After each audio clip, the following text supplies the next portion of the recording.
Bonjour à tous, ici les Lucasfilles, moi c'est Claire. Moi c'est Aurélie. Aujourd'hui, on vous propose enfin l'épisode sur Rey. On avait prévu au départ de vous le proposer avant la sortie de l'épisode 9 et puis on n'avait pas eu le temps de le faire. Et bah du coup, c'est pour aujourd'hui, mais malheureusement l'épisode 9 est arrivé entre-temps et notre vision de Rey est un petit peu différente. Et de Rey l'incomprise, on passe à Rey l'incompréhensible. Finalement, Rey restera un mystère, un point d'interrogation. Heureusement que nous n'avons pas fait l'épisode parce que c'est vrai que ça change tout avec l'épisode 9. Oui, il aurait été obsolète très vite, comme l'épisode quand vous avez fait sur Kylo va vivre et toutes les bonnes raisons pour lesquelles il était censé survivre et il aurait dû survivre. Oui, on n'en démordra pas. On n'en démordra pas. Si on en croit la base du storytelling, Kylo aurait dû survivre, bien sûr. Disons que non, Kylo aurait dû mourir. Ah non, mais Ben Solo aurait dû vivre. Voilà, exactement, qu'on soit très clair là-dessus. Bon, cela étant dit, l'histoire n'est pas... l'encre n'est pas complètement sèche, donc je pense que Ben Solo, dans 10 ans, reviendra, on dira « Je vous l'avais dit qu'il va survivre !» Donc, peut-être que ça va se passer autrement dans l'univers étendu, ça enlèvera rien à, on va dire, au sentiment de gâchis de la fin de l'épisode 9, mais là, c'est vrai que le propos, ça n'est pas Kylo, c'est Rey, encore que c'est vrai que ces deux-là, étant en dyade dans la force, ça nous amène évidemment des fois à parler de la relation. Mm-hmm. Disons qu'on peut commencer par le fait que la bande-annonce nous avait fait une sacrée saloperie d'entourloupe, avec la fameuse séquence du « personne ne me comprend », enfin tout le monde croit me connaître mais personne ne me connaît, qui est une phrase qui effectivement apparaît dans le film, qui n'est pas prononcée pour Kylo mais qui est prononcée pour Finn à bord du Faucon Millenium. Et normalement dans la bande-annonce on avait la réponse de Kylo qui était « moi oui ». Bon, alors où est-ce passé ce « moi oui » ? On ne sait pas, car cette phrase n'est jamais prononcée dans le film. Alors, est-ce que c'est une scène coupée ? Les théories du complot abondent et ne vont pas s'arrêter de sitôt, surtout avec les retards qui sont pris dans la livraison des livres compagnons du film. C'est suspect. C'est très suspect. Voilà, il y a quelque chose, il y a un truc qui est pas net, vraiment. Vous pouvez faire toutes vos théories, vous pouvez y aller. Mais du coup, cette phrase, elle a disparu. Nous, on pense qu'effectivement, la seule personne qui connaîtrait, ça restera Ben Kylo, ça n'enlève rien. Mm-hmm. Par contre, c'est vrai que comme elle se retrouve à la fin sans sa moitié, sans sa dyade, dans une situation dont on va pouvoir largement parler en long et en large dans cet épisode, c'est-à-dire seule dans le désert, eh bien, personne ne la comprendra. Et je ne suis pas sûre qu'elle se comprendra elle-même. Rey, l'introspection, c'est pas son truc, puisque ça, on l'avait évoqué dans l'épisode sur Kylo. Lui, il exprime toutes ses sensations, toutes ses émotions qu'il n'arrive pas à contenir, il explose. Rey, elle enfouit tout. Elle enfouit ses souvenirs douloureux, elle enfouit ses émotions. Tu l'avais dit à plusieurs reprises, le vrai masque de la postlogie, c'est elle, et elle le demeurera, ce qui est quand même vraiment dommage, parce que pour s'identifier à elle dans le dernier film fait que pour s'identifier à elle c'est très compliqué, et le fait qu'elle soit obligée d'échanger avec Ben dans les Force Bonds de l'épisode 8, le fait qu'ils aillent tout de suite au cœur des choses, les choses les plus intimes, qu'ils aient une vraie intimité de sentiments, de pensée, c'était le levier nécessaire pour l'obliger à explorer ses sensations. C'est pour ça qu'il la met toujours au pied du mur, qu'il l'oblige à explorer ses sensations, explorer ses souvenirs et à sortir tout le poison, parce que c'est le seul qui la connaît vraiment. Et il la pousse à le faire, et en faisant ça, il l'aidait à grandir, il l'accompagnait sur ce qui devait être un récit initiatique, un passage à l'âge adulte, qui a été complètement à nouveau surgelé dans l'épisode 9 avec une régression. Moi, c'est du jamais vu, j'ai jamais vu un truc pareil. On est au rayon Findus, ça c'est sûr. Ah oui, c'est surgelé, là. Captain Igloo ton rendez-vous. Alors, mais dans un désert, en plus, c'est assez ironique. Bon, tu dis enfoui. Voilà, encore une fois, on est chez des gens qui... Je ne sais pas comment dire, ce sont des professionnels de l'image et de l'histoire, a priori. Thériault nous a bien rappelé dans la préface au dictionnaire visuel que je vous recommande comme livre de chevet, enfin plutôt comme livre pour caler votre table de chevet, parce que... lire, c'est un autre problème. Dans sa préface, il nous rappelle qu'il a fait des grandes études littéraires, et le fait est qu'il a fait des études à Harvard et à Cambridge, donc a priori la crème de la crème. Je sais pas, je pense qu'il a passé plus de temps à la piscine ou j'en sais rien, mais Comment dirais-je? Normalement, ils comprennent ce qu'ils écrivent. Il y a des images, il y a des symboles. Et à la fin, on est presque sur du pur visual storytelling, puisqu'il n'y a pratiquement pas de phrase, à part la phrase qui n'aurait pas dû être prononcée, hein, Rey Skywalker, Oh my God. qui est bon, on va pouvoir en parler. Mais donc, on est dans un système sans texte, quasiment. En plus, dans un désert, qui est aussi un lieu sans texte, etc. Une page blanche, hein. Oui, Finir avec une page blanche, ça pourrait être intéressant aussi, c'est-à-dire qu'on va raconter une nouvelle histoire. Sauf que normalement, la page blanche, c'est au début, c'est pas à la fin. Oui, Rey était une page blanche au départ. Exactement. Puisqu'elle n'était Et c'était personne. très bien fait d'ailleurs par J.J. Abrams, bizarrement, qui est quand même aux manettes à la fin. Il l'a très bien fait, on l'a dit plusieurs fois avec Aurélie, on n'enlèvera rien, c'est difficile d'aimer maintenant le réveil de la force en sachant ce qui se passe, mais néanmoins la scène d'ouverture où on découvrerait sans aucun dialogue était très bien faite. Ah, c'est un bijou. Voilà, on pourrait penser que quelqu'un qui a compris, qui sait faire ça, on l'aurait fait pour la fin. Alors, il y a un moment, on se demande si c'était un hasard, je ne sais pas, parce que là, à la fin, donc ils vont nous expliquer que non, elle va pas vivre toute sa vie dans le désert, hein, elle va sûrement repartir vers des aventures, mais ça n'est pas ce qu'on voit. Non. On voit une jeune femme qui, comme tu l'as dit, qui enfouit, donc qui littéralement, qui enterre des choses. Elle n'enterre pas que les sabres de Luke et Leia. D'une certaine manière, elle enterre son cœur. Qui a manipulé pour la dernière fois ces 2 sabres? Elle et Kylo, côte à côte. Donc finalement, d'une certaine manière, c'est comme si elle enfouissait, je sais pas, ses anneaux de mariage, enfin, Oui. c'est de cet ordre-là, hein, parce que c'est la sépulture que Kylo n'aura jamais, hein, donc, ou Ben Solo, pardon, n'aura jamais. Et j'avais fait une blague, et je la maintiens, sur le fait que le sabre laser, d'une certaine manière, c'était quelque chose d'emprunté, quelque chose de vieux, quelque chose de bleu, voilà. C'est une bague de fiançailles. Ouais. On le voit très bien dans l'épisode 8 quand c'est passé de l'un à l'autre, etc. C'est un échange d'anneaux. Donc là, elle enterre son mari. Elle enterre son mari et elle enterre sa vie d'adulte, c'est-à-dire que on la découvre dans une stase émotionnelle où elle s'est maintenue elle-même dans l'enfance. Et elle voulait pas grandir et c'est Ben Solo / Kylo Ren qui l'oblige à grandir puisqu'ils sont sur un parcours initiatique tous les deux. Ils grandissent ensemble. À partir du moment où ils régressent tous les deux dans l'épisode 9 et où elle finit seule, ce qui est aberrant après les histoires de dyade, d'âme sœur et machin. Enfin. Et elle finit seule sur une planète désertique, elle s'enterre avec son mari. C'est un peu comme la Sati, c'est un peu comme ces femmes en Inde qui se jetaient sur le bûcher funéraire de leur époux. Enfin, les jetaient plus souvent qu'elles avaient envie de se jeter, mais bon.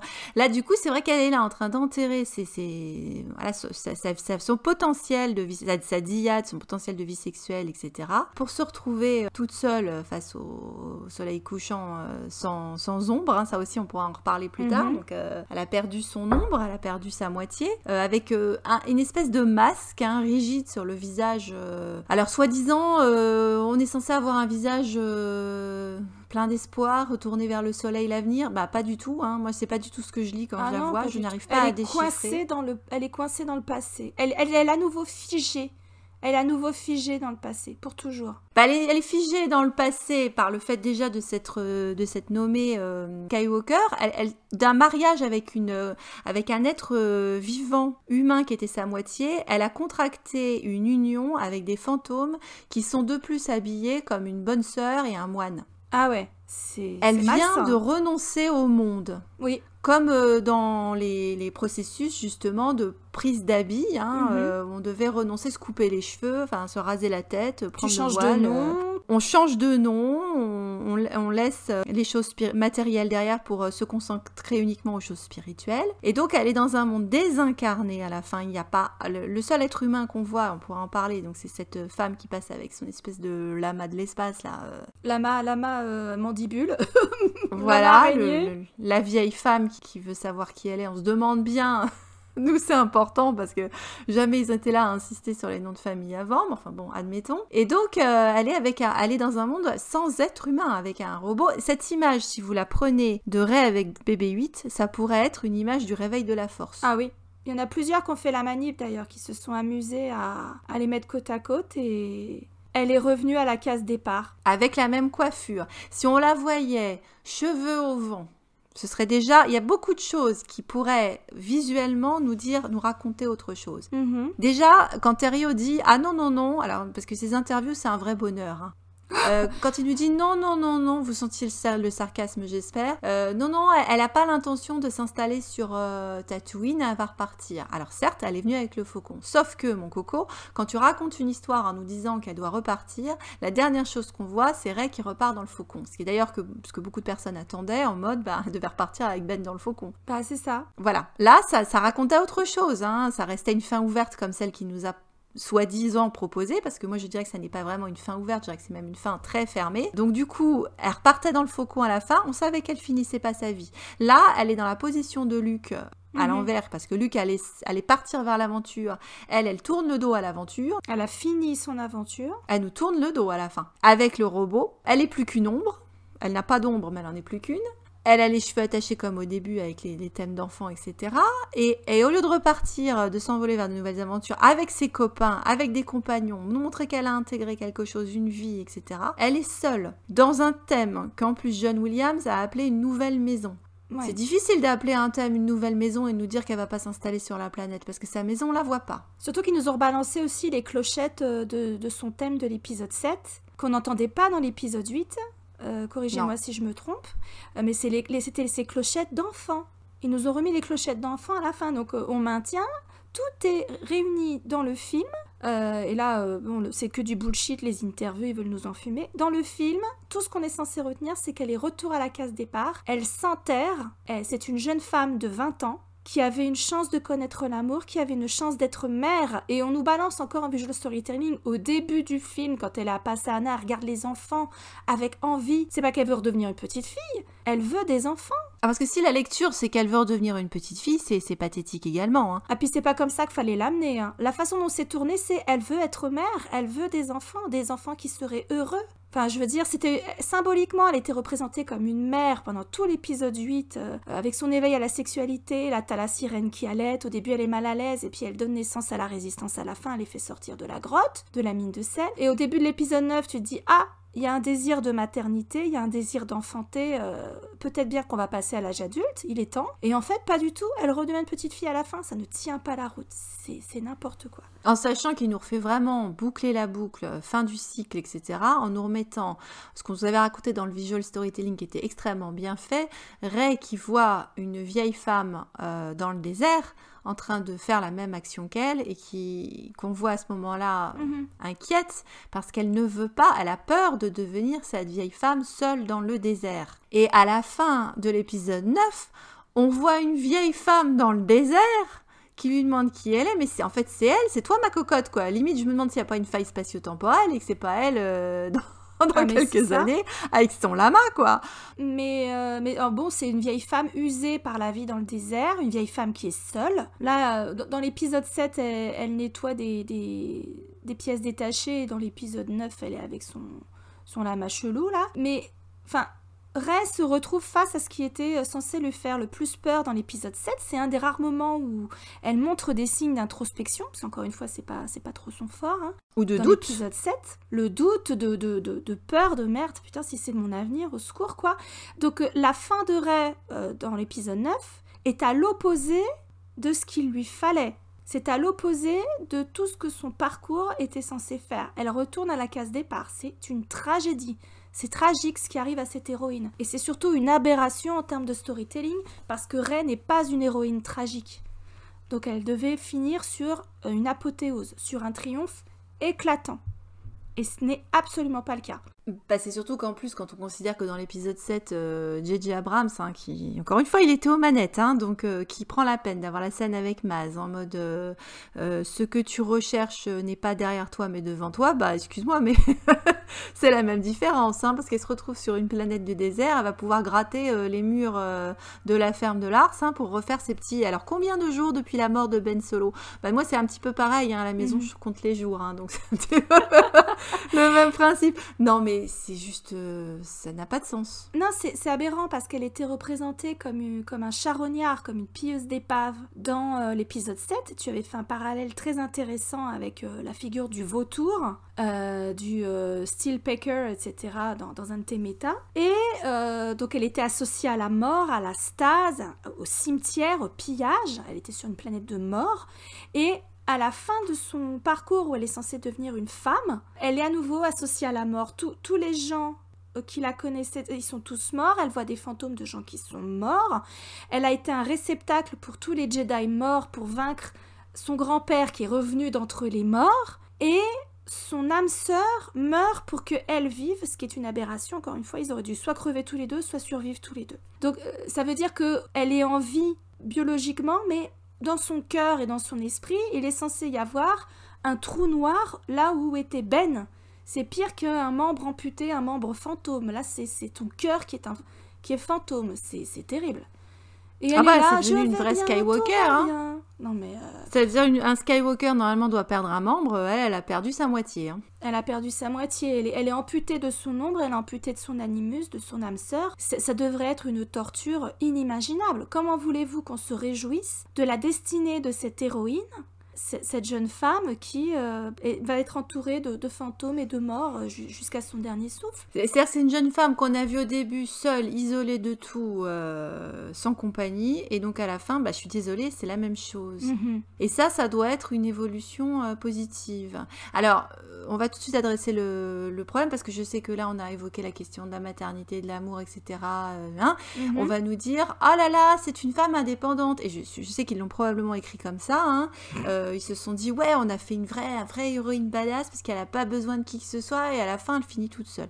Alors, encore une fois, ni Aurélie ni moi ne disons que une héroïne a besoin, ou une femme d'ailleurs, même pas une héroïne, une femme a besoin d'un homme pour se construire ou qu'il n'y a que ça qui est important, c'est de faire des bébés et de se marier et d'être maman, etc.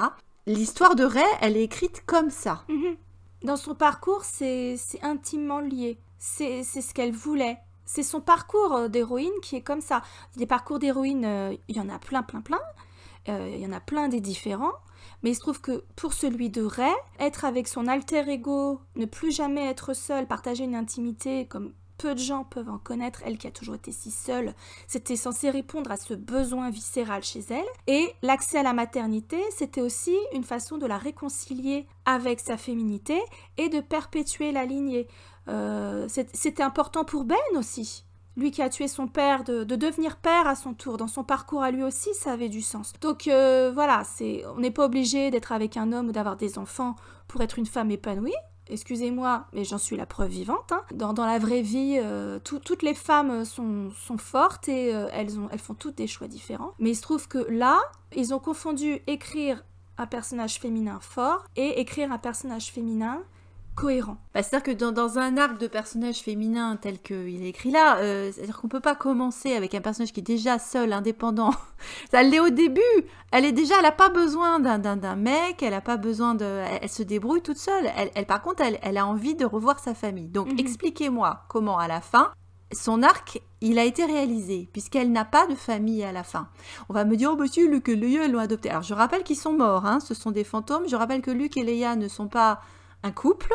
Je sais que des fois Terrio et J.J. Abrams se plantent un petit peu dans leur manière de commenter, parce que il y a quand même quelque chose d'un petit peu perturbant dans le fait qu'on ait le frère et la sœur à la fin qui adoptent un bébé. Je veux dire, Leia, elle a été mariée. Je pense pas qu'elle a envie de passer sa vie en bonne sœur. Même Leia est dans une régression à un niveau à plus, parce qu'elle se retrouve avec sa robe blanche du début. On a l'impression qu'on est sur une espèce d'iconographie de la Sainte Famille là. C'est tordu. Encore une fois, dans le désincarné. Et là, c'est le frère et la sœur. C'est très, très perturbant. Ça Carrie ne Fisher doit se retourner dans sa tombe. Et si le propos, c'est de nous dire, mais si elle a retrouvé une famille parce qu'elle a la résistance. Alors, je rappelle que pendant l'épisode, elle ne raconte pas les faits principaux de son existence à la résistance, ni Finn, ni Poe, ni qui que ce soit, parce qu'on la voit pas vraiment ami un peu avec Finn, mais je suis désolée, elle lui confie jamais ses troubles, ses doutes, ses inquiétudes. Peut-être que d'ailleurs il saura jamais non plus qu'elle est une Palpatine. Si, elle lui dit, c'est ça? Elle lui dit qu'elle a une Palpatine, ou elle lui dit Palpatine a tué mes parents, donc je vais tuer Palpatine. Ah, voilà, donc ça aussi. Il me semble qu'elle lui dit ça et qu'il dit mais je te reconnais pas, c'est pas toi. Et c'est là qu'elle lui dit personne me connaît. Oui, c'est ça. Effectivement, personne ne la connaît dans la résistance. parce qu'elle a le masque, je vais bien, tout va bien. Elle se laisse pas approcher, elle est dans l'évitement permanent. Ça aussi, on avait évoqué les formes d'attachement quand on avait parlé de Ben. Ben, lui, il est dans l'attachement anxieux, Ray est dans l'attachement, dans l'évitement total. Elle se surprotège, elle est dans l'évitement total. Ça se voit dès l'épisode 7, me prends pas la main, je veux pas me lier, le robot, mais non, bon, tu restes juste pour la nuit, après tu te casses. Elle ne veut pas se lier. Et dans l'épisode 9, certes, elle est dans la résistance, mais elle ne trouve pas l'appartenance qu'elle recherche avec ces gens-là. Je suis désolée, il y a des gros problèmes de communication. En fait, c'est l'absence de communication avec ces soi-disant super bande de potes, machin. Le seul avec qui elle peut pas se cacher, etc., c'est Ben, parce qu'ils ont ce lien dans la force, ils sont une même force de vie, un même esprit, presque. Et puis avec ces soi-disant parents d'adoption, puisque du jour au lendemain, ils savent que c'est une Palpatine, ils l'ont toujours su, mais ils lui ont jamais donné cette information, en sachant que le retrait d'informations est ce qui a causé la perte de Ben Solo, puisque à force de pas lui dire qui était son grand-père et de pas lui parler des différents événements de la famille, ça a pas vraiment aidé, enfin les problèmes de communication n'ont pas vraiment aidé Ben Solo à se construire, et ça lui a permis de se faire manipuler par Palpatine / Snoke, puisque les deux cornichons restent associés. Pendant toute sa vie. Donc du coup, on se dit, mais ils ont retenu aucune leçon, et je ne trouve pas qu'ils aient été non plus des modèles parentaux formidables. Ah bah c'est le moins qu'on puisse dire, ils ont fait que se planter la gueule avec Ben. Enfin je veux dire, le Luke de l'épisode 9 n'a rien à voir avec le Luke de l'épisode 8, il a pas retenu la leçon, il a pas... Ils ont tout misé sur Rey Palpatine, alors que Ben Solo était revenu, il l'avait sous la main, et c'est quand même leur chair et leur sang, je veux dire... Non, mais faut qu'on revienne sur la question essentielle du féminisme à deux balles, là, parce que je pense que c'est important. Alors, ça déjà, ça va me permettre d'adresser plusieurs points.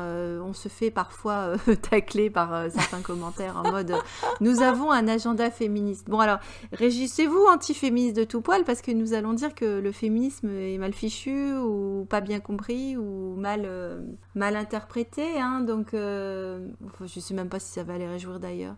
Donc ce qu'on disait avant, c'était qu'une femme montrer une mère, ça n'est pas anti-féministe. Non. Montrer une femme amoureuse ou une femme dans une relation, ça n'est pas anti-féministe. Non. Voilà. Et on a l'impression que maintenant, on va vers ça. C'est-à-dire que tu ne peux pas avoir une femme forte ou un personnage féminin sans lui supprimer toute relation humaine ou toute relation de femme. C'est invraisemblable. Et j'ai l'impression que le féminisme tel qu'il se manifeste aujourd'hui est anti-femme. Anti-femme au pluriel. Et c'est anti toute la diversité, tout ce que ça représente d'être une femme. Être une femme, c'est 36 000 choses différentes. Ça peut être mère au foyer qui a 10 enfants parce qu'elle aime son mari, elle a toujours voulu avoir des enfants et ça n'empêche pas d'être forte parce qu'élever 10 enfants, faut avoir de la force de caractère.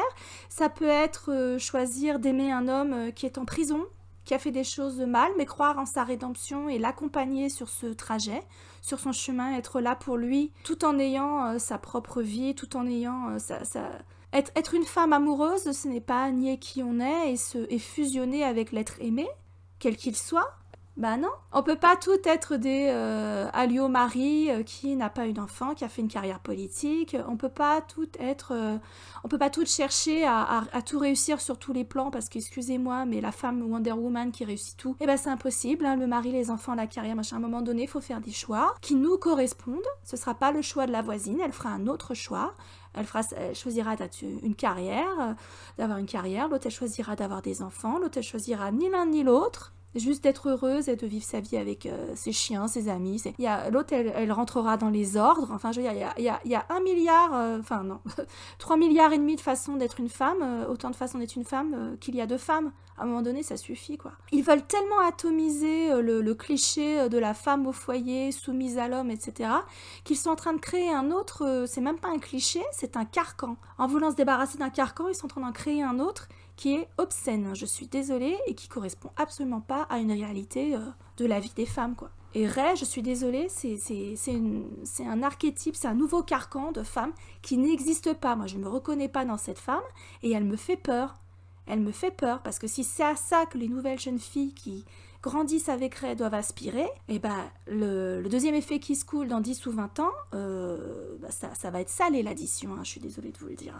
Le fait est que si elle avait été au début, elle venait d'une famille abusive où elle trouvait pas sa place, elle avait besoin de s'émanciper, ça faisait un personnage, ça faisait un arc qui était satisfaisant. Mais encore une fois, parce qu'elle était écrite dans la solitude, avec le fait de trouver son alter ego, de faire même dans le 9, ils sont arrivés à garder ça, le fait qu'elle fasse la démarche vers lui, à chaque fois, c'est elle qui tend la main, c'est elle qui donne le bisou, encore une fois. Parce qu'ils ont écrit cette romance sur les 3 épisodes, ça invalide complètement le propos d'une Rey indépendante et seule à la fin, en guerrière solitaire. Voilà, ça ne marche pas. Pour ça ne peut pas laisser une impression satisfaisante. Ils ont changé en cours de route, ils ont changé d'avis en cours de route. Donc tout le setup qui a été fait sur 2 films ne correspond pas au payoff du dernier. Donc ça ne tient pas la route et donc intuitivement, les gens savent que c'est pas satisfaisant. De même qu'ils savaient que la saison 8 n'était pas satisfaisante pour Game of Thrones.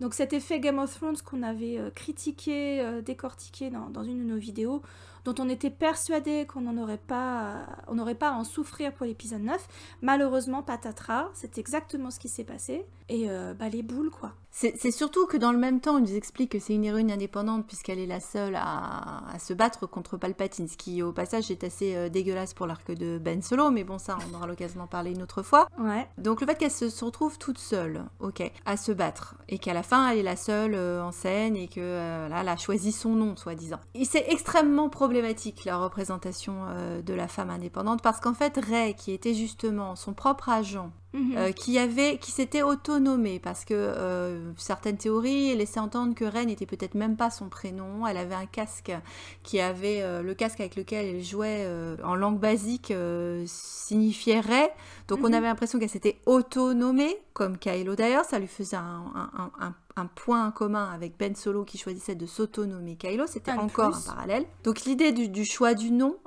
était intéressant, qui s'est autodéterminée, qui était son propre agent, qui reste encore très autodéterminée dans le 8 puisqu'elle elle rejette l'enseignement du mentor parce qu'il fait erreur et donc elle est capable de prendre ses propres décisions, de choisir, etc. Elle perd tout libre arbitre dans le 9. Ouais. Elle perd tout. Alors, exemple numéro 1.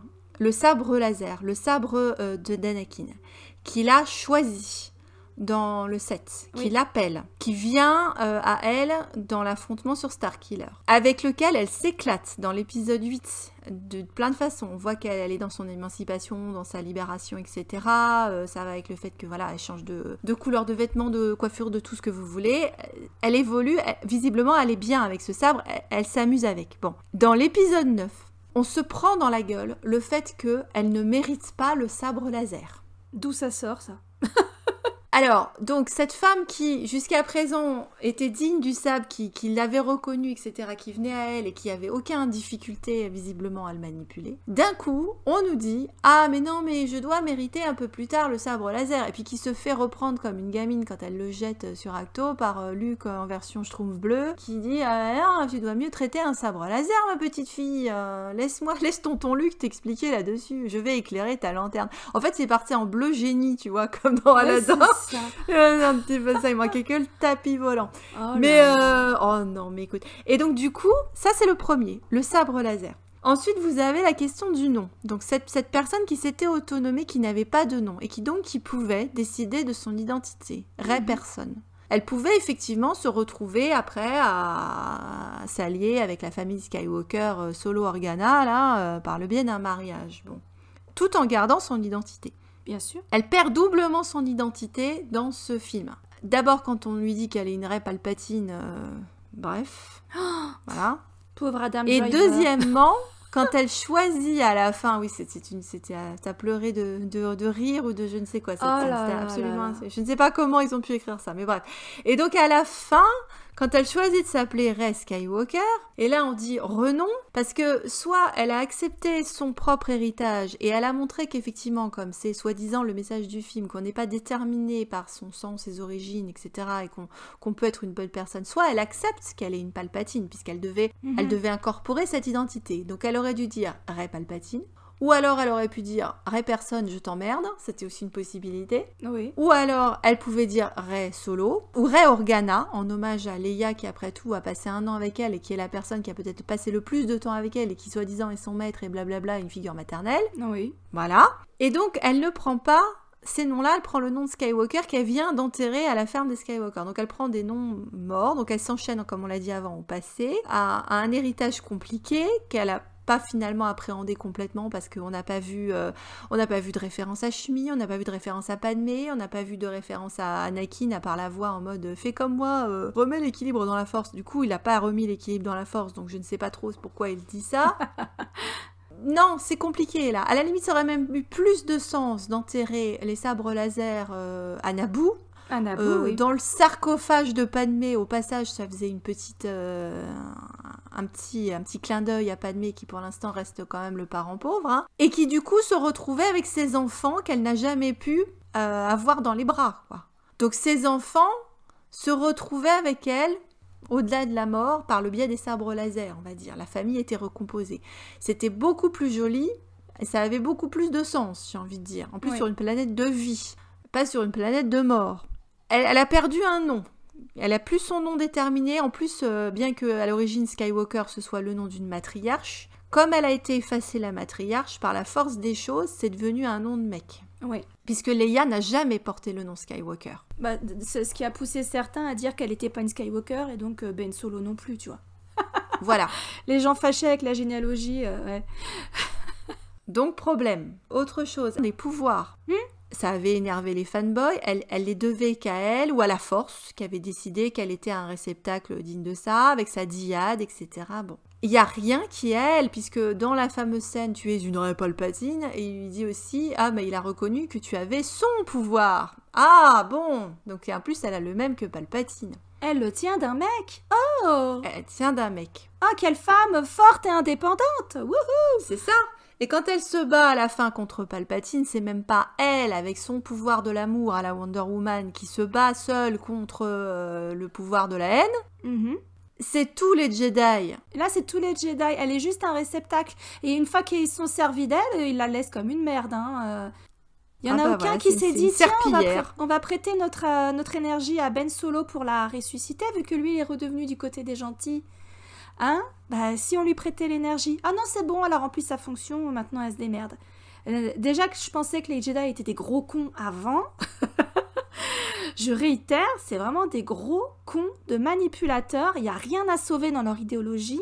Faut enterrer tout ça, quoi. Moi rien qu'à l'idée qu'elle ouvre une école de Jedi, machin, qu'elle reprenne cette idéologie dégueulasse, ça me fait pousser j'ai une crise d'urticaire qui arrive, quoi.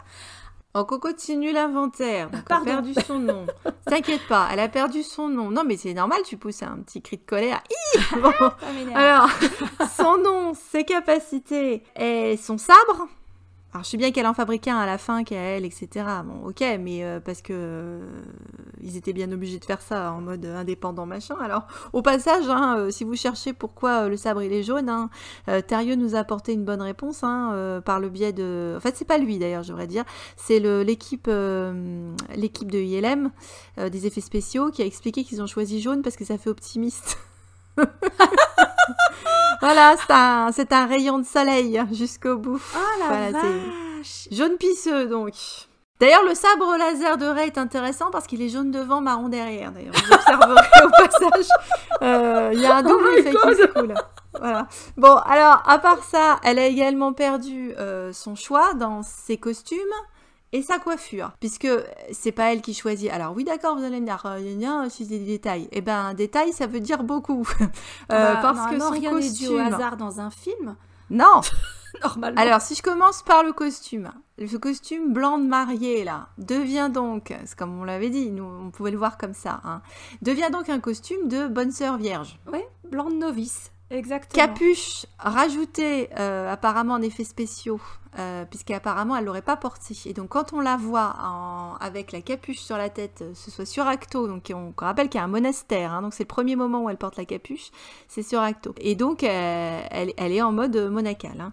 Donc cette coiffure, enfin cette capuche et ce vêtement blanc sont censés être un hommage à Leia et à la capuche d'Alderaan. Bon, alors, on rappelle que la capuche ou le blanc ne sont pas nécessairement codés comme symbolique, quelque chose d'officiellement Alderaan.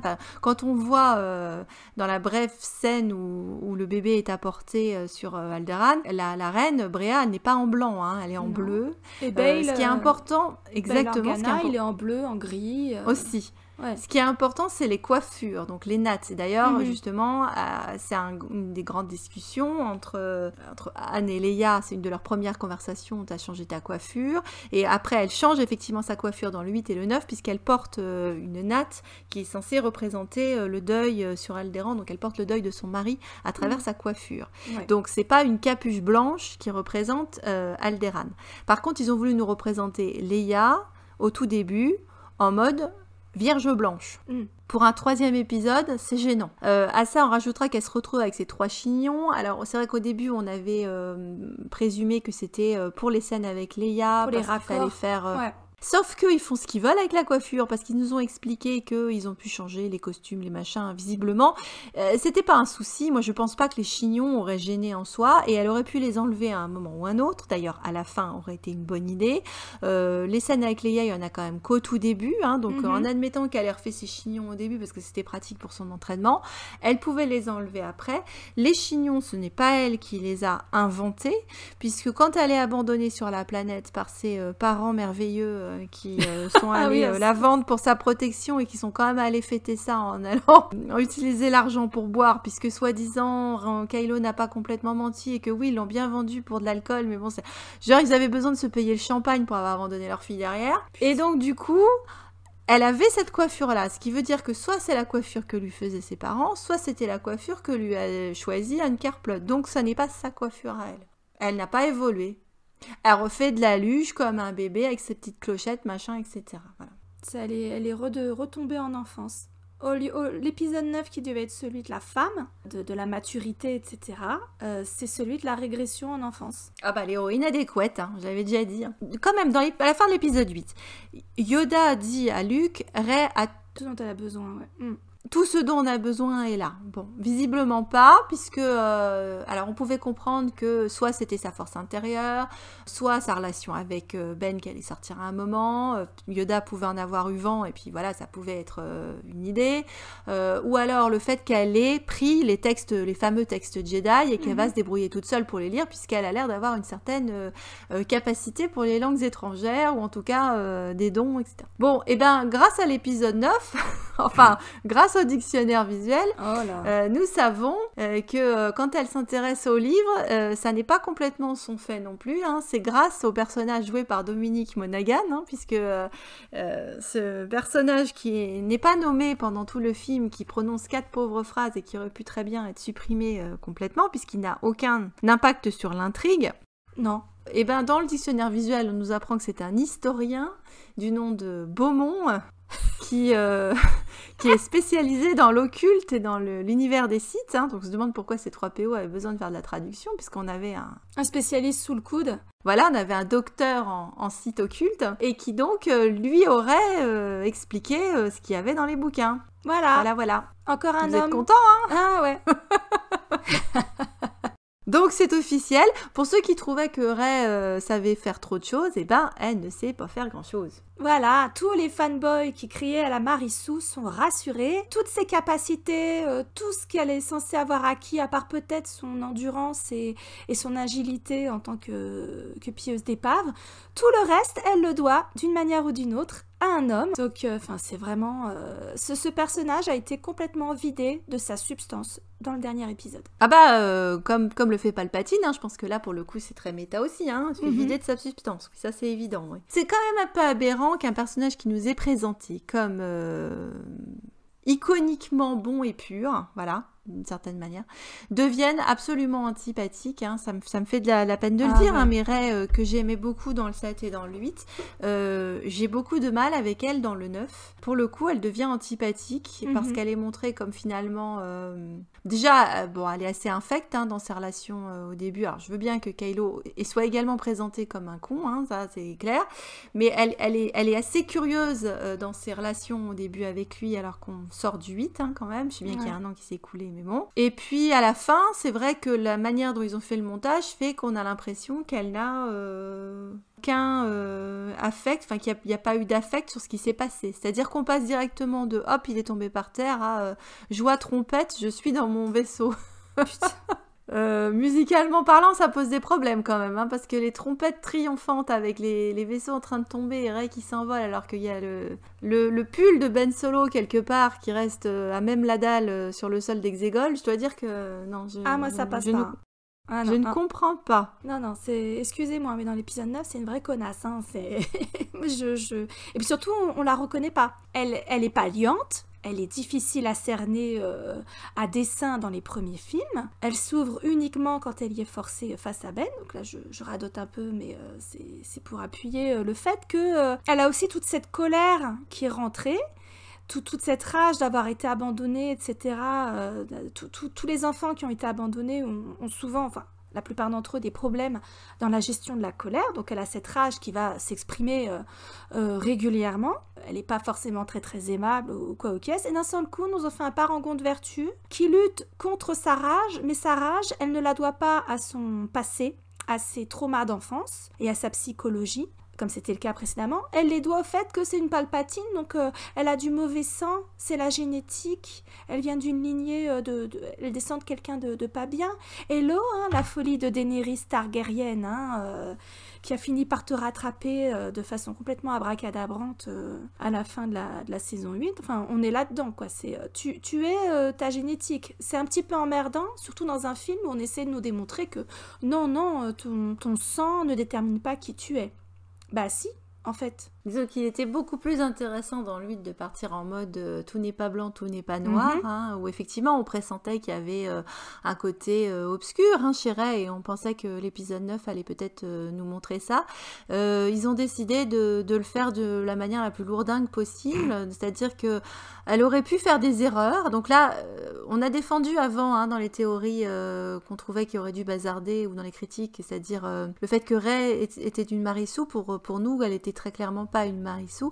Elle le devient avec l'épisode 9, c'est-à-dire que quand elle fait des bêtises, ces bêtises sont immédiatement effacées. C'est-à-dire qu'il aurait été beaucoup plus intéressant qu'elle se retrouve dans une position où, pour le coup, la mort de Chewie, qu'elle ait provoqué la mort de Chewie, que ça l'amène à se poser des questions sur ses pouvoirs ou sur son côté obscur ou sur sa violence et que ça amène également encore plus d'empathie vers Ben Kylo en mode oui effectivement on a une nature compliquée, il faut qu'on apprenne à la contrôler parce qu'on est finalement des gens bien et c'est ça qu'on va mettre en avant, d'être capable de contrôler notre part obscure sans la renier complètement, c'est-à-dire l'observer mais être capable de la tenir sous contrôle. Et non, il le supprime parce que faut surtout pas qu'elle fasse des choses mal, et que quand elle a un côté obscur, il est présenté en mode grand guignolesque sur quelques secondes sans aucune conséquence après, parce que ça dure rien du tout, sa confrontation avec Rey en côté obscur. Et il faut surtout pas qu'elle soit attirante ou machin, etc. Elle est présentée en mode ultra méchante, dents de requin, monstre bidule, au lieu d'en faire une partie de son humanité qu'elle doit apprendre à intégrer et à accepter. Ils sont pas partis en mode Dark Lily, c'est sûr. Non. Parce que moi je pense que Kylo, quand il avait des visions de Rey sur le trône avec lui, il avait plutôt Dark Lily en tête et pas Sharknado. Tu vois, pas la monstruosité que Rey a dans sa vision, évidemment. Donc. Puis d'autant que ça arrive, la manière dont c'est présenté, un peu sorti de nulle part, parce que autant ça aurait pu avoir un sens dans la caverne, dans la grotte sous-marine d'Acto, d'avoir cette scène-là. Là, c'est dans le placard de Palpatine, quand même. C'est-à-dire que... pourquoi elle aurait une vision encore une fois, j'ai envie de te dire, c'est vraiment le placard de Palpatine, quoi, sur le côté dans l'étoile de la mort, elle va avoir une vision à cet endroit-là. Pourquoi cet endroit-là? Et en plus, ça n'a aucune conséquence après. Non, mais t'inquiète pas, toi, quand tu fais des bêtises, on efface. Quand Poe fait des bêtises, on s'en fout. Quand Finn fait des bêtises, c'est pas grave. Le seul qui a pas le droit à l'erreur, on lui pardonne rien, c'est Ben Solo. C'est un petit peu emmerdant quand même. Peut-être qu'elle est même pas amenée à se battre contre cette part obscure, puisque il y a vaguement un échange. Encore une fois, c'est vraiment, faut pas fermer les yeux. Hein. Et elle est jetée hors de la salle, un peu comme dans sa vision de la force dans l'épisode 7. Ouais. Elle atterrit sur le cul. Faut comparer ça avec l'Empire contre-attaque, où quand même Luke va jusqu'au bout de la vision cauchemardesque onirique, là, à décapiter Vador et se rendre compte que c'est lui, avec une prise de conscience, une réalisation qui amène après, plus tard, effectivement, en plus à la révélation que Vador est son père, et par la suite, dans Retour du Jedi, on est pareil, moi aussi je pourrais devenir ça, empathie, etc. Oui. Qu'est-ce que Dark Rey amène à l'arc de Rey, ou à celui de Kylo d'ailleurs, parce que ça avait été une vision pour Kylo, ça aurait pu être intéressant, ça n'amène rien. Rien du tout. C'est inintéressant au possible. Parce qu'on avait déjà compris qu'elle avait peur de ce qu'elle pouvait devenir si elle acceptait la main de Kylo. C'était déjà établi, le fait qu'elle refuse la main de Kylo dans l'épisode 8, ça voulait bien dire ce que ça voulait dire. Et au tout début, quand Kylo lui dit, genre le mec il est sûr de lui, il se fait tout le temps rejeter, il reste sûr de lui, ça c'est pas Kylo non plus, hein, je suis désolée. Et quand il lui dit, ouais la prochaine fois je te tendrai la main, tu sauras quoi faire, tu la prendras. Donc déjà lui il est pas dans le personnage. Et on sait qu'elle a peur de ce qu'elle deviendrait si elle accepte cette main. À un moment donné, elle dit à Finn, j'ai vu qui était sur le trône des Sith. Donc il lui dit, Kylo Ren. Elle lui fait oui. Et moi. Et elle a très très peur de ça. Donc on a déjà intégré, nous, spectateurs, le fait qu'elle avait peur de sa part d'ombre et qu'elle avait peur que Kylo fasse ressortir sa part d'ombre, qu'il la fasse basculer, ce qu'il lui promet de faire. C'était pas la peine d'en faire des caisses avec une vision Dark Rey. Ça aurait été beaucoup plus intéressant cette vision si c'était Kylo qui l'avait et qu'il ait la réalisation qu'il ne voulait pas de ça pour Rey, parce qu'il l'aime vraiment, il ne veut pas de ça pour elle. Il fallait que ce soit lié à Kylo de toute façon, parce que là en plus c'est même pas lié, même s'il est, dès qu'elle est sortie du placard, il est là, c'est pas lié à lui, il est pas présent dans la scène, c'est pas lui qui lui fait une offre, enfin, c'est censé être là par rapport à sa relation avec Palpatine. Qui d'ailleurs n'avait pas des dents de requin. Donc du coup, non, il était déjà assez moche comme ça, lui, c'est bon.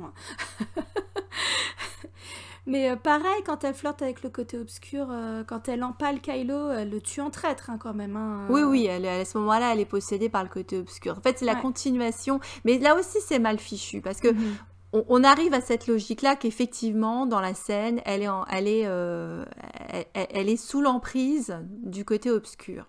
C'est pas complètement mis en avant ni mis en lumière. Parce que c'est très confus ce moment où Leia atteint Ben, en fait, dans la force, etc. Ce moment-là est hyper confus. Enfin, la façon dont c'est monté, c'est vraiment pas clair du tout, quoi. Là où dans l'épisode 7, quand elle reprend la main, tu comprends bien elle flirte avec le côté obscur et c'est comme ça qu'elle arrive à battre Kylo, qu'elle le défigure, etc. Sur l'étoile de la mort, c'est beaucoup moins clair. C'est-à-dire que quitte à flirter avec le côté obscur, il aurait vraiment fallu qu'il flirte avec le côté obscur. Là, ça fonctionne pas. Et comme tu disais, le fait est que il paraît sûr de lui alors qu'on l'a quand même quitté en mode s'il te plaît, prends ma main. Là, il fait plutôt l'amoureux et conduit. Alors après, il s'est passé un an où il a dû affirmer son pouvoir au sein du Premier Ordre. Peut-être que ça lui a donné confiance en lui. Il a tellement confiance en lui qu'il remet le masque. Ça n'a pas de sens. Ça n'a pas de sens qu'ils remettent le masque, quoi. Parce que s'il n'avait pas le masque dans les Force Bond avec Rey, Rian Johnson avait tout à fait raison d'enlever le masque à Kylo dans l'épisode 8. Il fallait surtout pas lui remettre dans l'épisode 9. En tout cas, pas de cette façon-là. Et il faut qu'il tombe le masque avec Rey, mais il aurait fallu que ça intervienne dès le premier Force Bond. En plus, il est dans l'intimité de son boudoir, de son mausolée ou machin. Personne va venir le faire chier. Il pouvait tout à fait retirer le masque pour s'adresser à Rey. Il le garde quasiment jusqu'au dernier moment. Oui, mais alors ça aussi, le masque. Bon, là, du coup, on n'est plus sur Rey, mais le masque de Vador, qui n'avait aucun intérêt dans l'épisode 8, puisqu'on était en mode toutes les vieilles choses doivent mourir, blablabli, blablabla. Bon, là d'un coup, on refait un mausolée, on fait une statue, on fait un piédestal, etc. Elle a tellement important ce piédestal, il est là avec son petit coffret et tout, bon très bien, collectionnez-les tous, tu vois, il part en mode Pokémon avec son truc. Bon, et puis dans la scène, avec Rey sur Kijimi, là, qui est quand même, qui tourne en mode vaudeville, hein, quand même, hop, où elle est dans le placard, elle est machin, bon... Le masque qui valdingue là à travers la force et qui lui arrive au pied, là bizarrement il en a plus rien à secouer si tu veux. On le voit pas repartir, il n'arrive pas avec le masque sous le bras en disant dis donc t'as abîmé mon masque collector, ça va te coûter cher ma jolie. Fanboy, mon collector. C'est ça. Non. Mais là, puis alors surtout, On le voit plus après ce masque, elle n'a pas d'intérêt, c'était juste... Le problème, c'est qu'il y a, encore une fois, ce qu'on disait avant, c'est qu'il y a du visual storytelling qui n'amène à rien, c'est-à-dire qu'on voit des choses qui nous... Les objets ne comptent pas. Alors, on va reparler, pour le coup, alors aïe, parce que tu sais que j'avais envie de le dire, parce que je suis allée voir Knives Out de Rian Johnson ce week-end, donc à couteau tiré, qui est très bien, on vous le recommande. Voilà, qu'on vous recommande et qui confirme que Rian Johnson est un réalisateur formidable. Un auteur, un scénariste, tout était formidable. On voit que c'est quelqu'un qui aime ses personnages, qui aime les acteurs, qui aime les scénarios bien ficelés et qui effectivement a un sens de ce que j'ai toujours dit, moi, j'ai toujours répété en tant que spectatrice avec mes amis et ma famille autour, c'est quand tu montres quelque chose à l'écran, rien ne doit être gratuit. Quelque chose qui est montré, ça doit ressortir. Si tu prends la peine de le montrer, il doit y avoir après un moment où tu dois te dire « Ah oui, bien sûr, c'est pour ça que j'ai vu ça, ça allait ça. » Bon. C'est le principe de la carabine de Tchekhov, en fait. Tout doit avoir un sens. Et donc, dans Un couteau tiré, pourquoi on n'en parle pas juste parce que je vais faire une lettre d'amour à Rian Johnson? C'était extrêmement troublant pour moi de voir ce film parce que c'était l'espèce de double. Alors, je dirais que l'ascension Skywalker serait le double maléfique de Un couteau tiré. C'est assez troublant que le réalisateur de l'ancien film, du film qui était juste avant, se retrouve au cinéma sur un nouveau film le même mois que un nouveau Star Wars, avec des thèmes qui sont assez similaires, c'est-à-dire la question de l'héritage, la question de l'ombre du grand-père qui plane sur une famille et que ça sème la zizanie dans toute la famille qui finalement n'a pas eu de vie parce qu'elle est dominée par cette ombre du grand-père, d'une personne qui est extérieure à la famille, qui finit par se retrouver, alors désolé spoiler, qui se retrouve à la tête de l'héritage, qui finalement usurpe l'héritage, autant dans Un couteau tiré, c'est bien fait. C'est-à-dire qu'effectivement, c'est un portrait de femme indépendante et on est content à la fin qu'elle soit toute seule et qu'elle ait pu avoir l'héritage. Autant dans l'ascension de Skywalker, c'est un ratage. Et bien que je la joue vraiment, hein, je le joue c'est un rôle aussi de dire que j'ai mon côté midinette avec Kylo et Ben, je l'assume complètement et dire que voilà, j'adore la romance et Reylo, etc. Le fait est que je l'adore. À couteau tiré n'est pas un film romantique. Je l'ai adoré et l'arc du personnage, effectivement en femme indépendante, etc., fonctionne parfaitement. J'ai dit à Aurélie, il aurait pu partir sur une romance également, parce qu'il y a également un joli parallèle entre le mouton noir de la famille, l'héritier dans ce film, et Ben Solo, sauf qu'on a encore une fois un miroir inversé, il y en a un qui est en noir, l'autre qui est en blanc, un qui se révèle être un salaud, l'autre qui se révèle être un héros, enfin, les parallèles s'enchaînent, et si vous allez voir ce film, c'est extrêmement perturbant.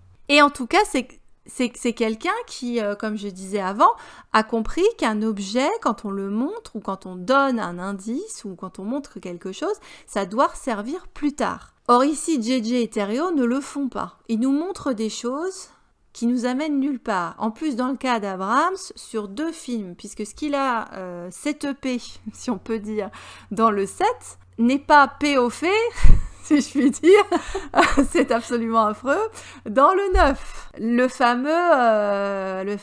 fameux épisode avec la vieille femme, qui d'ailleurs dans la novélisation n'est pas une vieille femme, puisque dans la version roman de ce film, Rey est à ce moment-là troublée par une vision de parents avec un enfant. Donc il a choisi de mettre la vieille femme, il nous la remet dans le 9, et finalement, on se dit qu'il n'a pas compris son film. Il avait un très beau personnage féminin compliqué entre les mains. Rian Johnson, alors lui, il a joué sur du velours, il s'est fait plaisir, parce qu'en plus, il a parfaitement compris que c'était un parcours féminin, et il en a joué. On vous renvoie vers notre série d'épisodes sur comprendre la postlogie. Et en arrivant dans l'épisode 9, ben non, tu mets tout ça au rebut, on s'en bat les tchouches, en fait. Bah c'est vrai qu'il s'est trompé à ce moment-là, parce que tu peux pas avoir dans le dernier épisode un personnage qui arrête pas de dire « je n'en suis pas digne ». C'est trop tard. Soit tu le fais à l'épisode 7, tu peux vaguement le faire à l'épisode 8, ce qui n'a pas été fait, mais ce qui a été fait était très bien fait également. Je sais qu'on va se fâcher avec plein de gens, mais voilà, c'est aussi un argument à 2 balles, c'est-à-dire que j'ai vu passer dans des interviews Terrio ou JJ, plutôt Terrio d'ailleurs, en mode « Ah bah oui, mais c'était compliqué, on n'avait plus grand-chose à faire après le film de Rian Johnson, mais pardon, qu'ils aillent voir la fanfiction, hein, qui continue à... » Allez le dire aux auteurs de fanfiction qui n'avaient rien à faire après The Last Jedi, ou je vais vous dire, moi, le nombre de méta que j'ai potentiel écrit... Enfin, dingue. c'était un film extrêmement inspirant, pour le coup, et là on dévie un peu sur elle, mais on pouvait partir sur un Hux d'anthologie en méchant d'opérette, certes, mais il y avait de quoi faire. Il y avait une relation entre les deux factions ennemies, une relation secrète, il y avait de quoi s'occuper. Personne ne saura jamais, à part Palpatine, qu'il y avait une relation secrète entre ces deux-là. Et Luke, ils sont morts. Non, personne ne saura, à part Rey, que Ben Solo était revenu et était vraiment un héros. Et personne ne saura qu'elle a eu des aspirations romantiques, à un moment donné, qu'elle a aimé quelqu'un.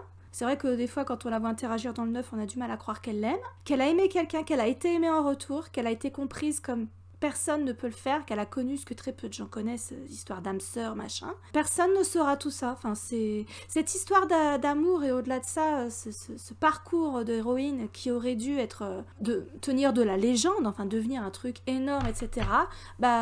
Tombe en gros flop pourri. C'est terrible. C'est-à-dire qu'on avait un personnage compliqué qui devient finalement transparent. C'est pas étonnant qu'elle se retrouve affiliée à une famille de fantômes. Hein. C'est-à-dire que, encore une fois, on revient toujours au même terme, hein, vidé, désincarné, voilà.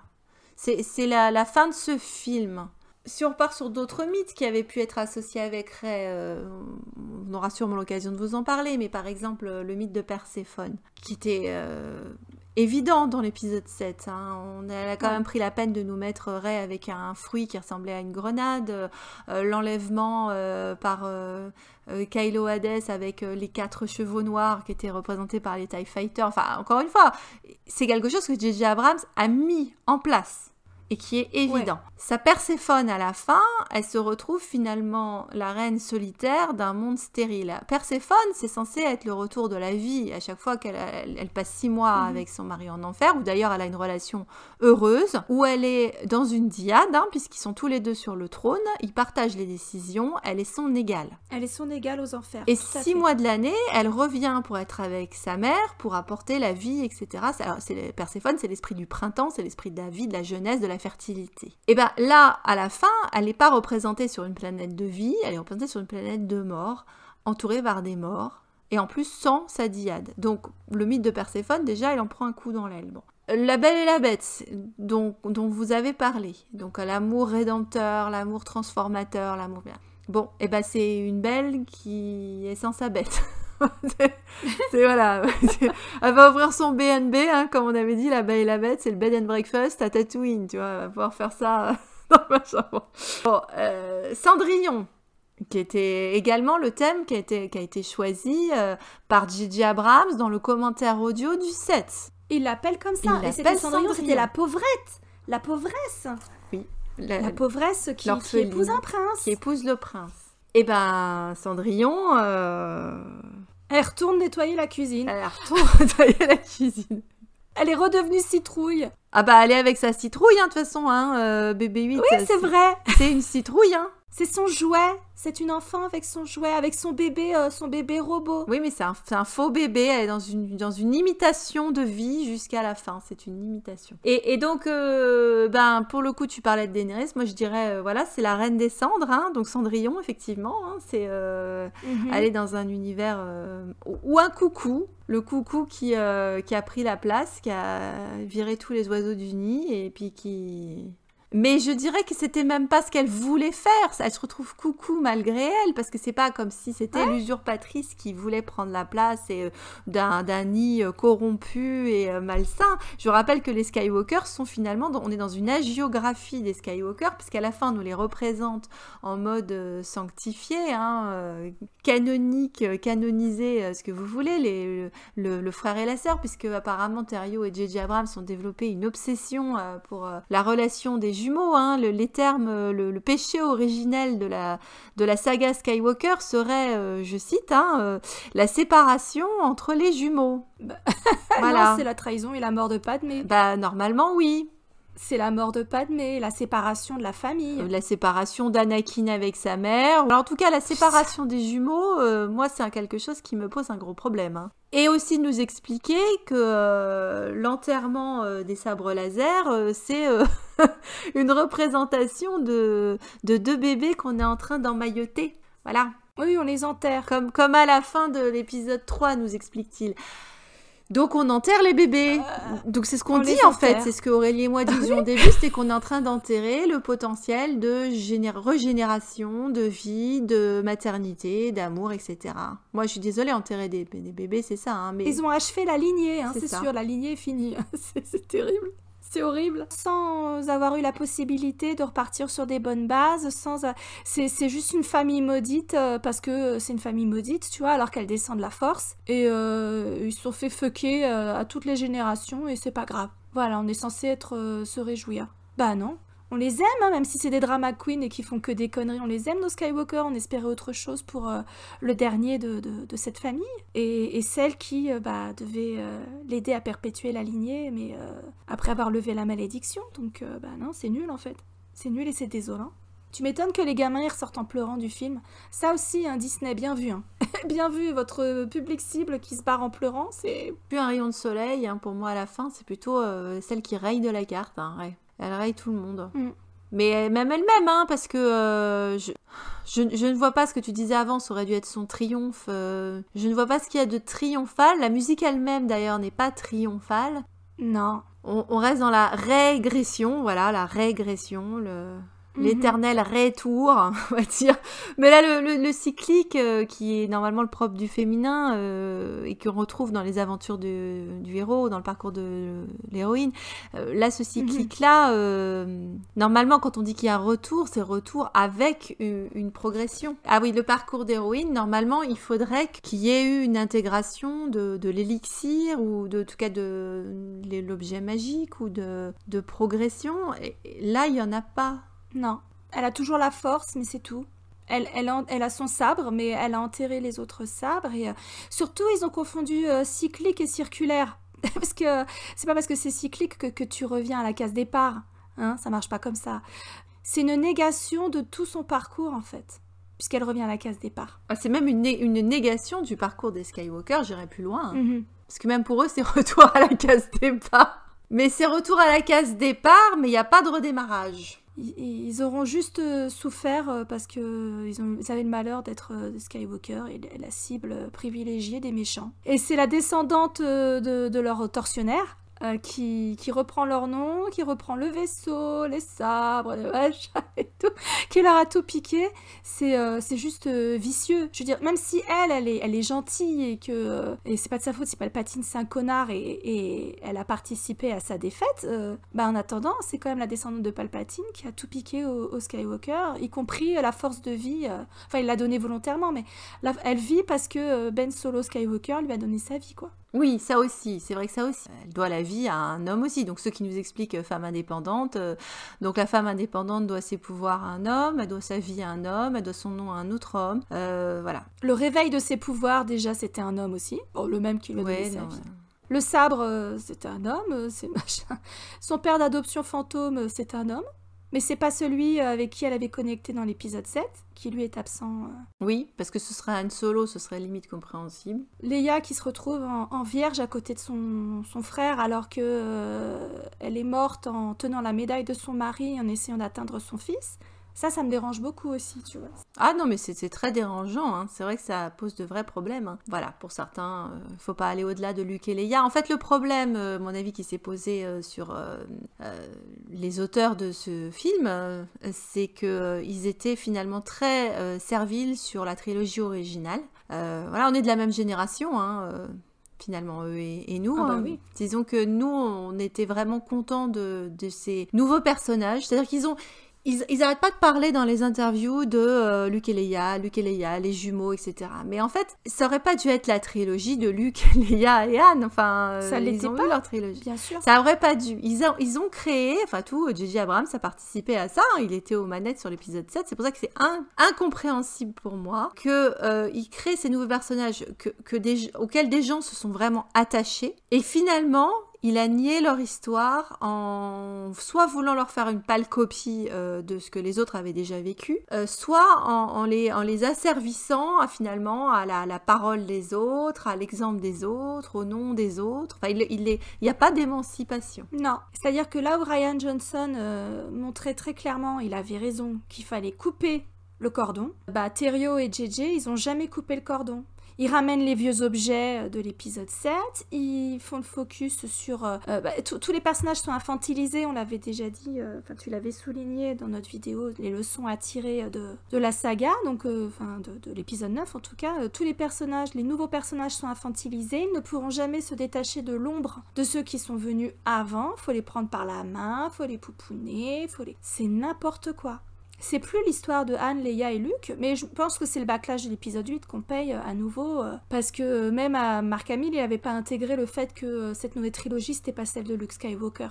Les fanboys l'ont pas intégré non plus, et puis apparemment, JJ et Terrio l'ont pas intégré non plus, parce que on revient sur le nom Skywalker en faisant l'impasse du dernier Skywalker, et l'héroïne ne quittera jamais l'enfance. Enfin, c'est le syndrome de Peter Pan à tous les niveaux, quoi. Oui, et puis en dehors de ça, c'est vrai qu'au lieu de nous faire un hommage à la famille Skywalker, ça rend la famille Skywalker encore plus problématique. Ouais. C'est vrai que là, du coup, la saga Skywalker, c'est quand même un long chemin dans le couloir de la mort. Hein. C'est ça. Et Rey, même chose, c'est-à-dire que ce personnage qui est censé être un modèle, etc., ils l'ont rendu tellement vide, ils l'ont tellement vidé de sa substance, de sens, de son humanité, que pour s'identifier à elle, c'est plus possible et elle devient antipathique, quoi. Ouais, puis vaguement nunuche aussi, hein, parce que c'est un peu en mode je suis gentille avec les droïdes, je suis gentille avec les animaux. Et puis c'est Pollyanna, quoi. C'est Gwendoline, suis ton rêve, Gwendoline, quoi.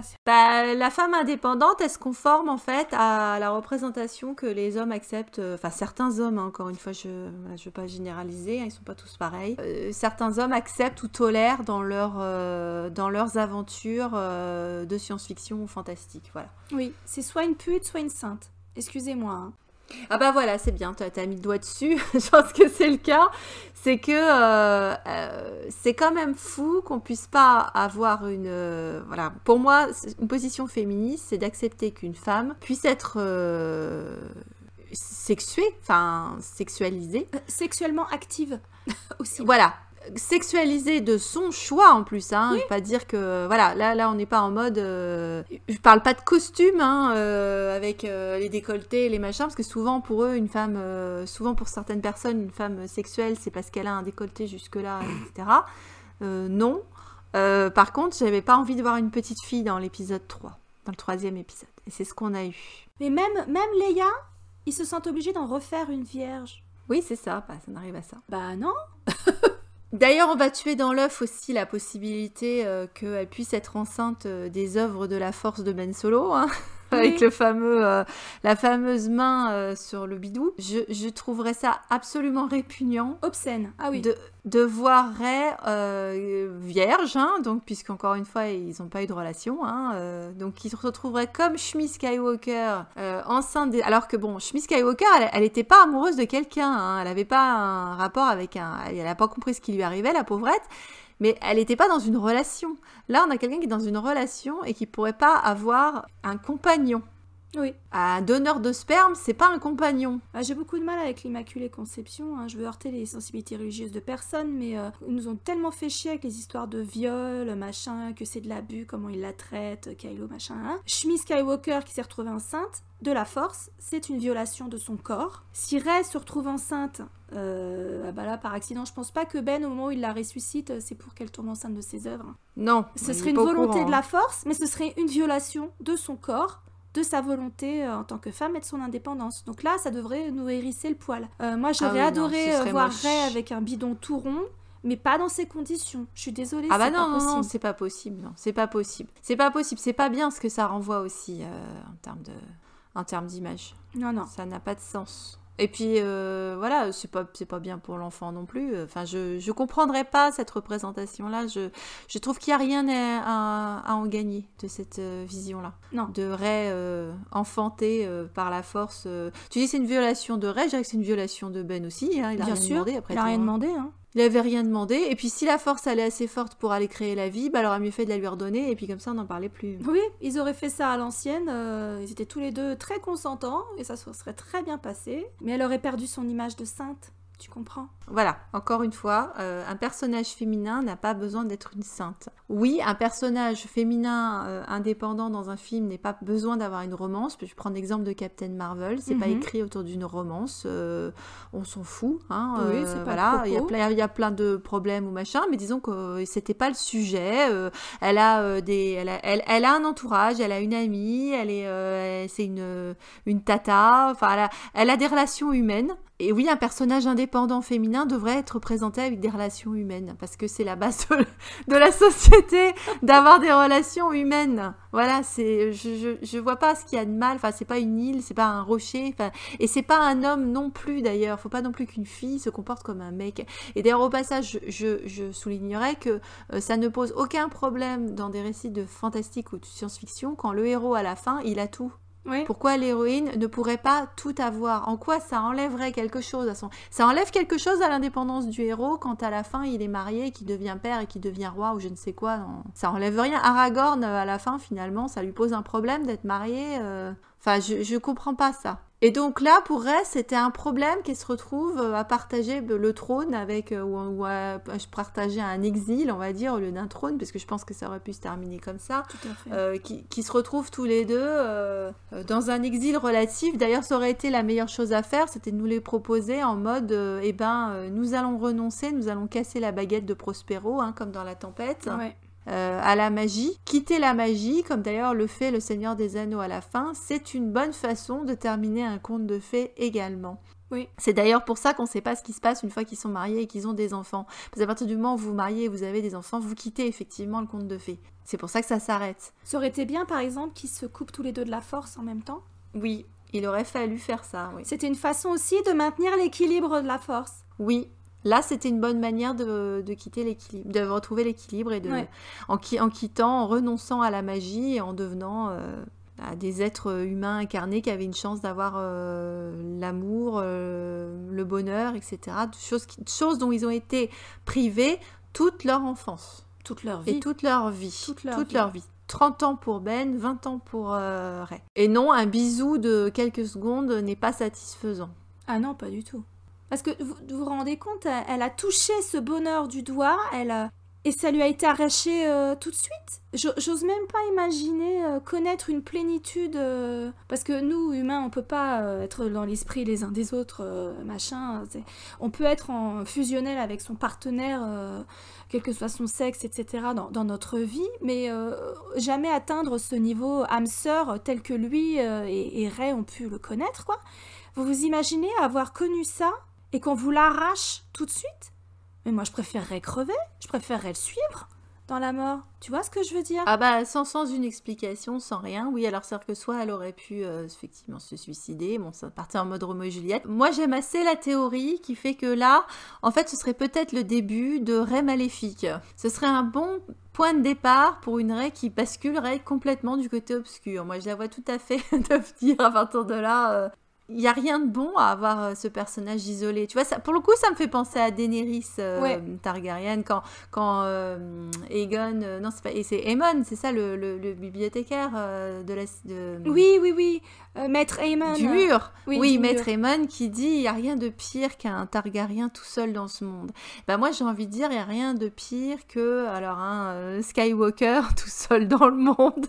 Puisque maintenant, elle est devenue Skywalker d'adoption. Je ne vois pas quelle chance de bonheur elle aura derrière. En tout cas, ça n'est pas écrit comme ça à la fin du film, quoi qu'ils nous en disent. Ah bah, ils nous disent un truc et ils nous montrent autre chose, donc ils sont en dissonance totale. Hein. C'est pour ça qu'on est tous à la ramasse aussi. Hein. On nous montre quelque chose et t'as l'impression ils ont fait la promo d'un autre film et qu'ils continuent à nous parler d'un autre film. C'est hallucinant. C'est-à-dire que la fin, elle est mal fichue parce qu'une fin... On a énormément de personnages. On va essayer de repenser à la fin de l'épisode 3 et à la fin de l'épisode 6. Voilà pourquoi nous sommes tellement, je pense, autant de personnes sont traumatisées par la fin de l'épisode 9. Vous prenez la fin de l'épisode 3, on a suivi un certain nombre de personnages. À la fin de l'épisode 3, on vous montre où ils sont. On suit Obi-Wan qui arrive, alors on le savait puisque de toute façon, il va être très original avant, mais néanmoins, ils prennent le temps, George Lucas prend le temps de le montrer.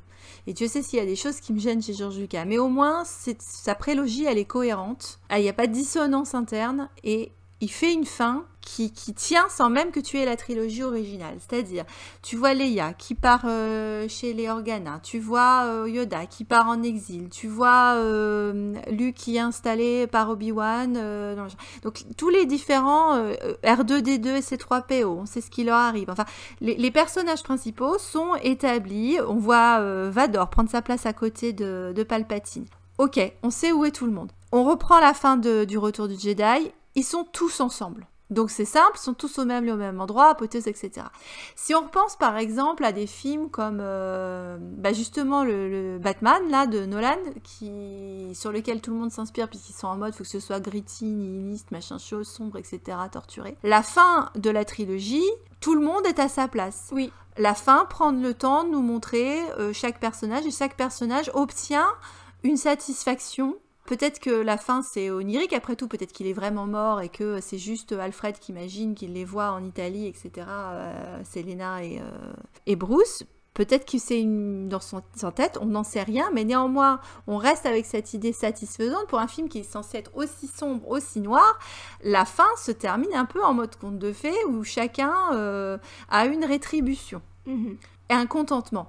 Game of Thrones, dont je déteste la fin, l'épisode final, voilà, c'est bâclé, c'est fichu n'importement, j'aurais pas voulu que ça se termine comme ça. Néanmoins, de la même manière, ils ont pris le temps de regarder où sont tous les personnages et de nous les repositionner et les installer, etc. Avec pour certains un sens effectivement d'un certain espoir ou d'un certain accomplissement, que ce soit le visage d'Arya qui part à l'aventure, Sansa qui est devenue reine, etc. Alors après, on peut critiquer plein de choses, mais chaque personnage a l'air d'être satisfait de son statu quo, même Jon d'une certaine manière, qui finalement se retrouve roi au-delà du mur, indépendant, au milieu des gens qu'il a appris à aimer et respecter. Bon, après, d'autres soucis, mais ils le font. Cette fin de film ne le fait pas. On nous a vendu le trio, le machin, parce que après tout, sur l'épisode 9, ils y sont allés à fond sur leur trio à la con. Leur trio de merde. Alors, Poe, il fait quoi?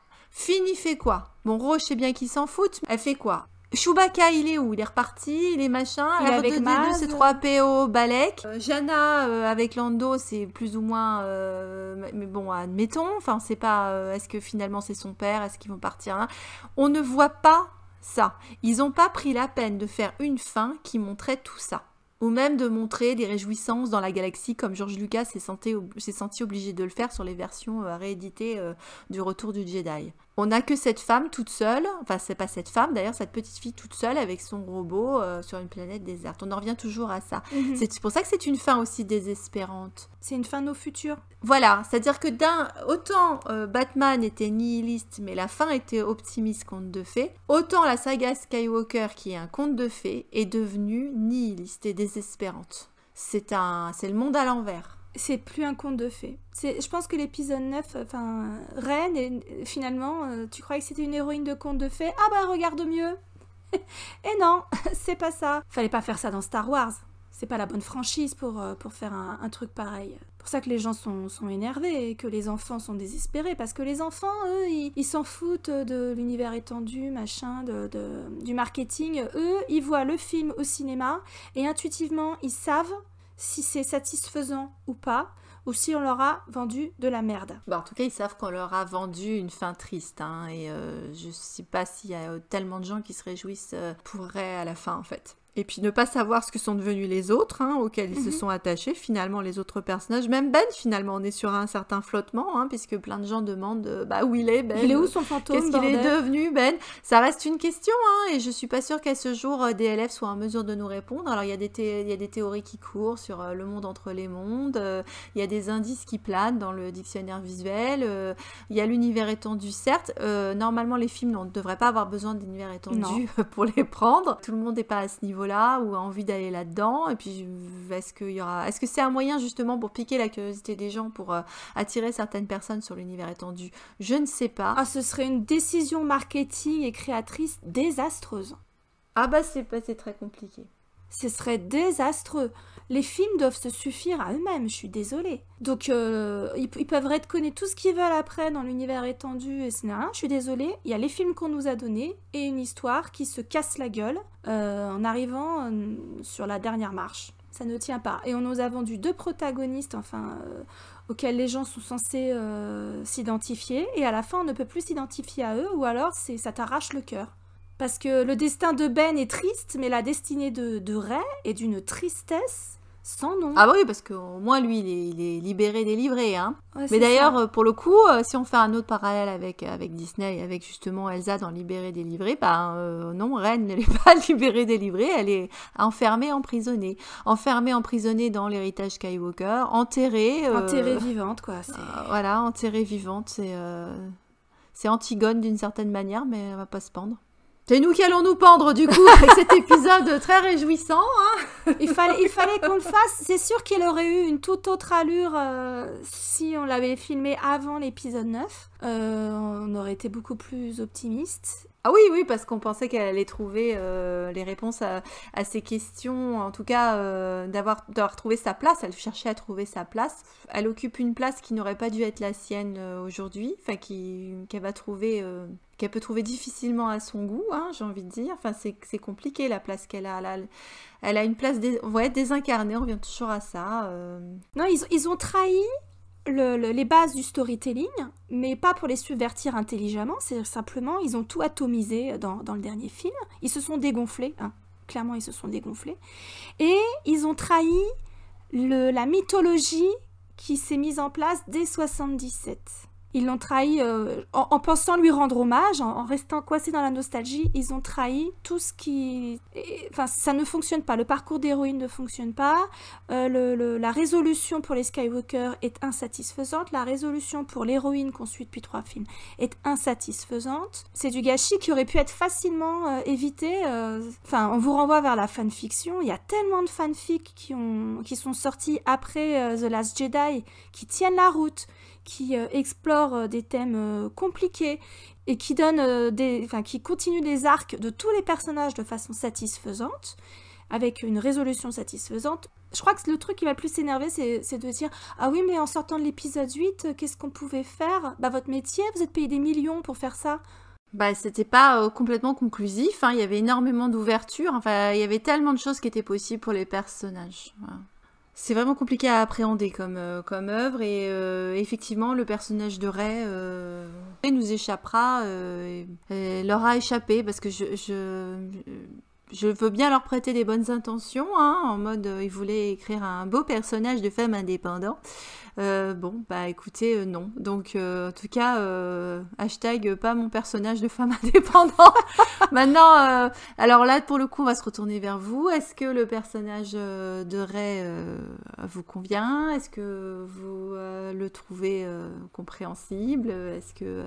Est-ce que vous pouvez vous identifier à elle ? Je sais qu'il y en a parmi vous qui aiment beaucoup Ray. Nous, on l'aimait beaucoup, hein, encore une fois, jusqu'à l'épisode 9, où là, non, vraiment, je ne peux pas. C'est indépendant de l'actrice, hein, encore une fois. Hein, oui, voilà, c'est la façon dont le personnage est écrit. Ils travaillent avec ce qu'ils ont, hein, donc... Sur Ray, on est sur des sables mouvants, hein, sans mauvais jeu de mots, c'est-à-dire que... comme dans le film. Voilà, hein. Là où on aurait dû atteindre la terre ferme, enfin, on est toujours sur des sables mouvants, quoi. Moi, elle me glisse entre les doigts.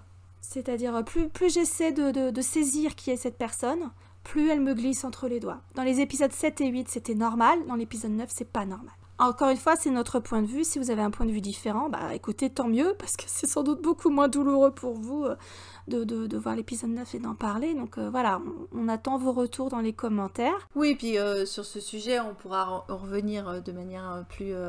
avec des parallèles avec d'autres personnages féminins, puisqu'on avait prévu de vous faire un épisode sur c'est quoi un bon personnage féminin, comment on écrit un personnage féminin indépendant, et essayer d'étudier un peu ce qu'on a aujourd'hui à se mettre sous la dent et vous présenter des cas d'école. Donc si vous avez un personnage dont vous voulez nous parler ou que vous aimeriez voir discuter, n'hésitez pas à nous le dire également. C'est un petit peu le moment. Ouais, c'est le moment. Et voilà, avant qu'on commence. On vous retrouve bientôt donc pour ces questions de qu'est-ce qu'une héroïne bien écrite. Et donc d'ici là, on vous dit portez-vous bien. Abonnez-vous si ce n'est pas encore fait, laissez des pouces en l'air, laissez des commentaires, vous savez qu'on adore vos commentaires, et on vous dit à la semaine prochaine. À la semaine prochaine.